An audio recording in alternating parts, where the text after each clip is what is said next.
इनका एक प्लॉट है और पाकिस्तान के जो हाई प्रोफाइल बिजनेस टाइकॉन है उन्होंने उस पर कब्जा किया हुआ है। प्लॉट जो है वो मेन जीटी रोड का था।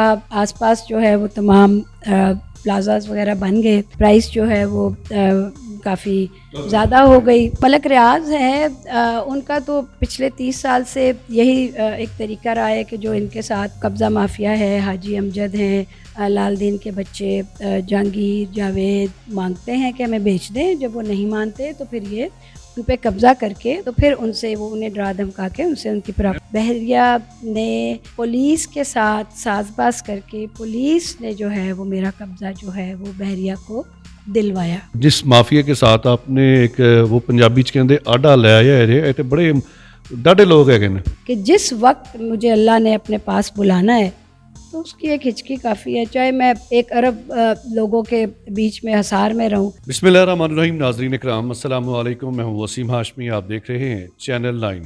नाज़रीन इकराम, आज की जो स्टोरी है, मेरे साथ खातून मौजूद हैं फ़रा आसिफ, और ये मुख्तलिफ डिजिटल चैनल्स पे और नेशनल प्रेस क्लब इस्लामाबाद में भी अपना मुद्दा बयान कर चुकी हैं। इनका एक प्लॉट है और पाकिस्तान के जो हाई प्रोफाइल बिजनेस टाइकॉन है, इनके मुताबिक ये है कि उन्होंने उस पर कब्जा किया हुआ है। क्या कहानी है, आइए इनसे बात करते हैं। अस्सलाम वालेकुम मैम। जी वालेकुम अस्सलाम। सबसे पहले तो बहुत शुक्रिया, और देखने वालों को मैं कहता हूँ कि अलिफ से ये जो कहानी है पहले वो बयान की जाए, इसके बाद आपके साथ सवाल और जवाब।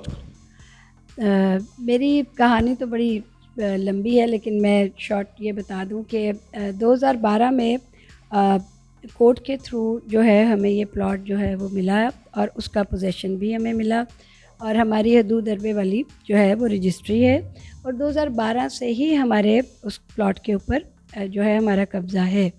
क्योंकि प्लॉट जो है वो मेन जीटी रोड का था। आसपास जो है वो तमाम प्लाजाज वगैरह बन गए।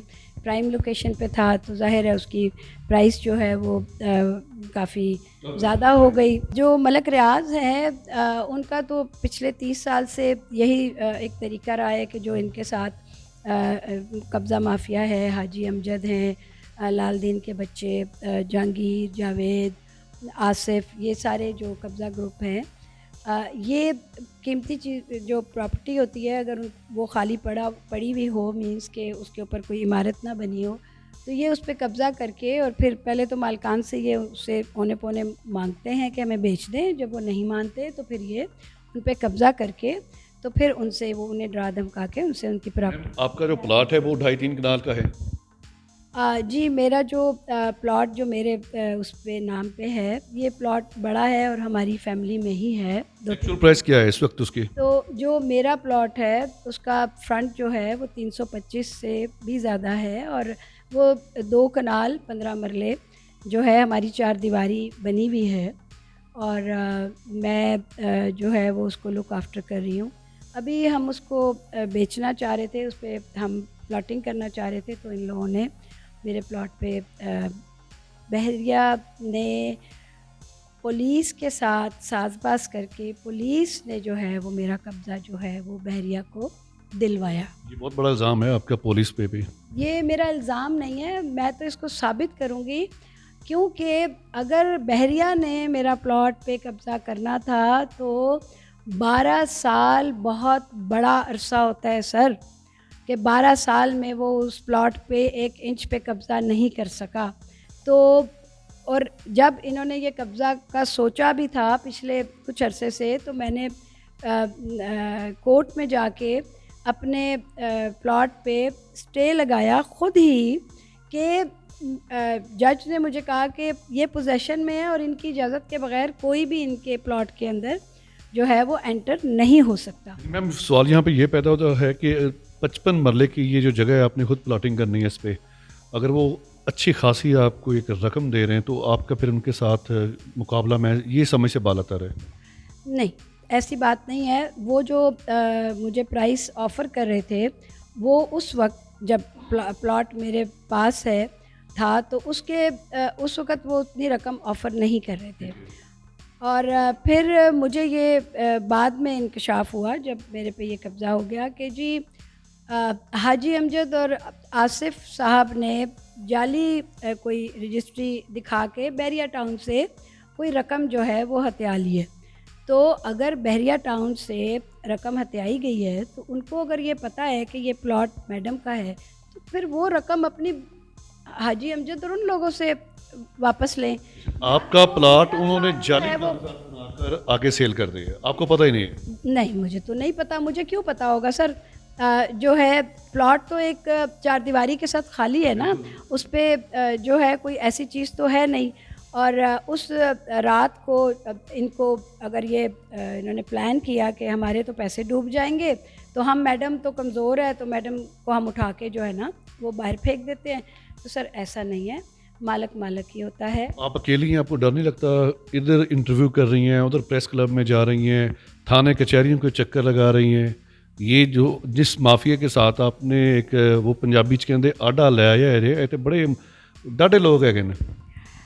सर सारे लोग जो है ना वो नाम के मुसलमान हैं, तो अल्लाह ताला का शुक्र है और अल्लाह मुझे मरते दम तक ये तौफीक दे कि मेरा ये ईमान है कि जिस वक्त मुझे अल्लाह ने अपने पास बुलाना है तो उसकी एक हिचकी काफ़ी है, चाहे मैं 101 अरब लोगों के बीच में हसार में रहूं, तब भी मैंने मुझे अल्लाह के आपको ये यकीन है कि अगली सांस का नहीं पता, तो जिन लोगों के साथ आपका मुकाबला चल रहा है, क्या उनको आखिरत याद नहीं है?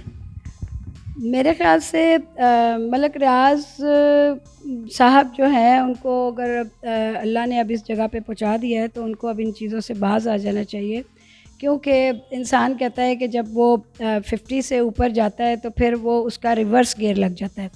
और मैंने ये कहा था कि ये जब प्लॉट मैंने ख़रीदा था तो मैंने ये कहा था कि जब मैं 50 से ऊपर जाऊंगी तो फिर इस प्लॉट को मैं सेल आउट करूंगी और इसका एक 40% का जो हिस्सा है, जो भी रकम होगी वो मैं अपने पेरेंट्स के नाम पे ट्रस्ट को जो है खोल के तो वो बनाऊंगी। तो मैं आपको बता रही हूँ कि आपने मेरे चेहरे पे और मेरी गुफ्तगू में आपने एक ख़ास इत्मीनान देखा होगा कि मुझे कोई ऐसी बड़ी पुरस्कून होके बात कर रही हैं आप। मुझे प्रॉब्लम है, क्योंकि वो मेरा नसीब है और वो मेरे नसीब से नहीं लड़ सकता।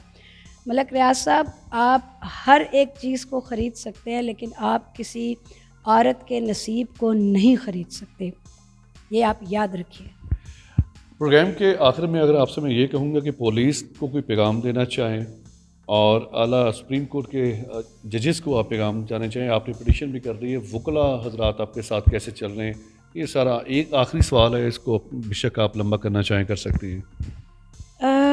पुलिस का देखिए मेरे बात से तो सिर्फ साबित हो रहा है, लेकिन हम जब से पैदा हुए हैं हम एक ही पाकिस्तान में ये बात सुन रहे हैं कि हमारी पुलिस बहुत करप्ट है।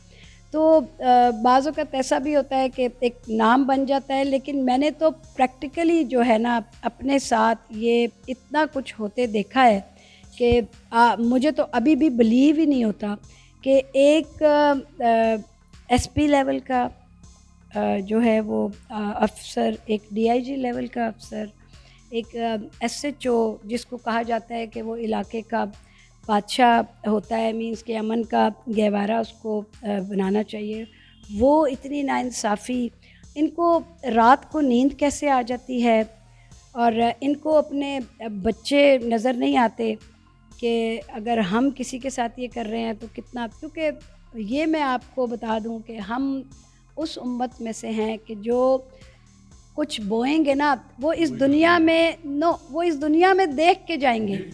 और आप देखिए जितने भी बड़े लोग हैं, आप उनकी जो वापसी का सफ़र देखें तो बड़े बड़े, मैंने टाइकोन्स को देखा कि जब उनकी डेथ हुई तो लोगों ने उनके जनाजे को जो है वो कब्र में उतारने नहीं दिया। तो क्या फ़ायदा ऐसी दौलत का और ऐसी चीज़ का। मुझे बहुतों ने कहा कि जी आपको मलक रियाज ने 1 अरब की ऑफ़र दी, फिर उन्होंने 1.5 अरब की ऑफ़र दी, तो आप क्यों ये नहीं ले रही और इतने पैसे और ये। मैंने कहा जी, और नहीं तो आपको प्लॉट नहीं मिलेगा, वो तो वज़ीर-ए-आज़म ख़रीद लेता है। मैंने कहा सर प्लॉट तो हम दूसरे किस्म के लोग हैं, हम तो दौलत के पीछे भागने वाले हैं ही नहीं। अल्लाह ने हमें हमारी 3 पुश्तों में देख लें, हम सीधे साधे लोग हैं, पढ़े लिखे लोग हैं, ना हम किसी ब्यूरोक्रेट के उसमें हैं, ना किसी सर्विसेज में हैं जो मतलब है कोई करप्शन का हमारे से दूर दूर तक कोई ताल्लुक़ नहीं है, सेल्फ मेड लोग हैं। तो हमें कोई फ़र्क नहीं पड़ता, मुझे किसी किस्म का अल्लाह ने अभी इसके अलावा भी हमारे पास सब कुछ मौजूद है और हक हलाल का है। तो ये लोग दूसरी दुनिया के हैं, वो हमसे नहीं लड़ सकते। कुरान मजीद फुरकान हमीद में है कि असर के वक्त की कसम कि इंसान सरासर घाटे में है, मगर वो लोग नहीं जो ईमान लाए और नेक अमल करते रहे। प्रोग्राम के बारे में अपनी राय का इज़हार करना चाहें तो बिला मुबारक लाजमी कीजिएगा। कैमरामैन कासिम के साथ वसीम हाशमी, रावलपिंडी।